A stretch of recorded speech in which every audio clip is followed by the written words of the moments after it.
Cake বানানো একসময় আমার কাছে স্বপ্নের মতো মনে হতো, আর এখন সেটা বানাতে আমার ভীষণ ভালো লাগে। আর একটা জিনিস যদি সুন্দর মনের মতো হয়, তাহলে বানাতে কিন্তু আরো বেশি ভালো লাগে। কেন জানি, কি জানি, আমার একটু মনে হলেই এই মনের মতো করে রং ঢং দিয়ে একটু কেক বানিয়ে ফেলি। আর আমি মনে করি চেষ্টা করলে কিন্তু আসলে আমরা সবাই সবকিছুই করতে পারি। একসময় এই কেক নিয়ে কি চিন্তা ভাবনা করতাম, আসলে অনেকবার ট্রাই করার পরে, অনেক কিছু চেষ্টা করার পরে, অনেক খড়কুটো পুড়ানোর পরে অবশেষে আমি কেক বানাতে পেরেছি এবং সাকসেস হয়েছি।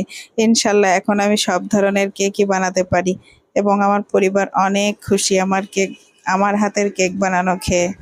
মাশাল্লাহ, এটাতে আমারও অনেক বেশি ভালো লাগে। আর কথায় আছে না, একবার না পারিলে দেখো শতবার। আসলে আমরা এমন